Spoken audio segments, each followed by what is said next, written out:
Recently, I tried kegging a beer for the first time ever using a mini keg, and it turned out really delicious. It was a black IPA, which I'm really proud of. But in that video, I didn't actually end up comparing the black IPA from a keg with the black IPA from a bottle. So I thought I'd rectify that now and see if there's any noticeable differences between the kegged version and the bottled version. So this is using a mini keg. It's almost like doing cask beer, you know, traditional British cask ale, but using a little mini keg. The beer conditions in the little tiny keg, you have, I think it's about 8 pints in one. My favorite thing about it is that it saves so much time. The worst thing about it is that you do have to drink all the beer within 5 days once you've opened it. You need to take that into consideration if you're using mini kegs, because basically you're gonna be wasting beer if you're not drinking it quickly. So this is the black IPA straight from the keg. Before we drink any of this, I will pour out the bottled version.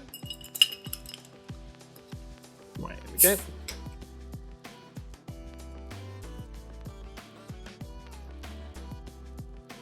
The mini keg version I did pour about 10 minutes ago, so that is part of why its head's different. The head looks a little bit more brown on this one, whereas this one's much more white.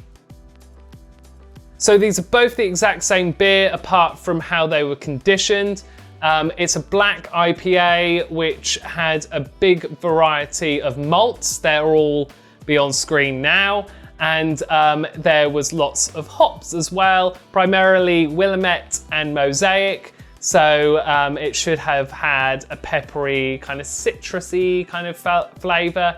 The whole idea behind this beer was to use up a load of grain, so that's why you'll see a lot of different malts in it. That's roughly what the beers are, so they're black IPAs.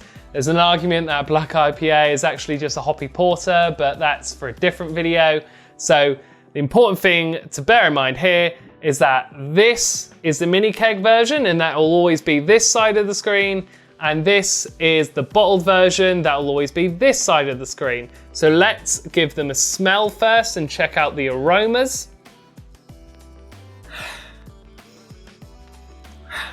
Very similar on the nose.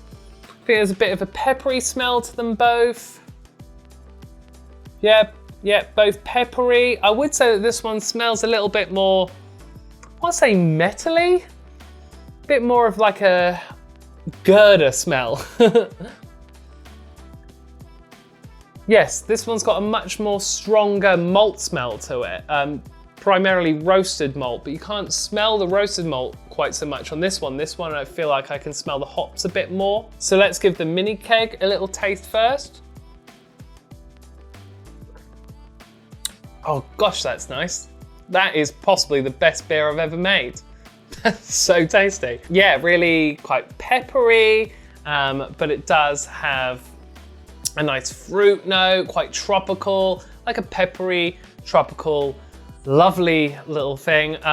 Quite a bit dry on the mouth.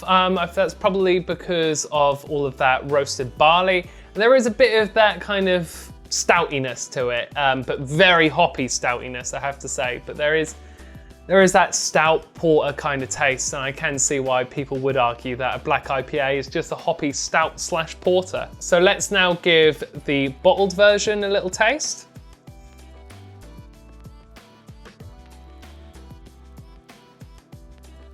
Wow. No, it's not that different, is it?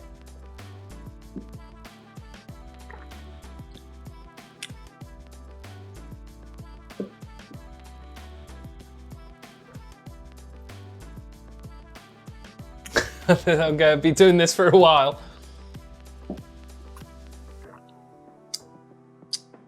They're the same but different. I have to say that the mini keg version is really much smoother and I suppose easier to drink. Bottled version does have a much more like roastiness to it. Feels like maybe it needs longer to condition, that maybe putting it in a mini keg makes it condition quicker. I'll have to look into that if that's a real thing. In comparison, yeah, the bottled version tastes like maybe it needs longer in the bottle compared to the cask version, which really does feel like it's ready to drink. This one's definitely much more malt forward. It feels like perhaps putting it in the mini keg really resulted in the hops being centerfold. Centerfold, is that the phrase? Center forward, is that the phrase? More predominant, okay? They are so similar and different at the same time. It's really fascinating. Much smoother. Not as smooth, more malty. Both delicious. I have to say, I think that the mini keg is the winner though. That is fantastic. I'm really, really happy with it. I'll definitely be making more mini keg beers in the future. Subscribe to the channel so that you can see my future mini keg projects. I'm also going to be making a video on how you can reuse mini kegs. That's right, you can actually use mini kegs from the supermarket or other places and reuse them. So I'll show you how you can do that quite easily in the future. If you want to make these beers for yourself, then just click on this video. It's probably the best video that I've ever made, and I'm so proud of it. So it'd mean a lot if you could check it out, like it, comment on both this and that one. Thank you for watching, and I'll catch you in the next one. Cheers.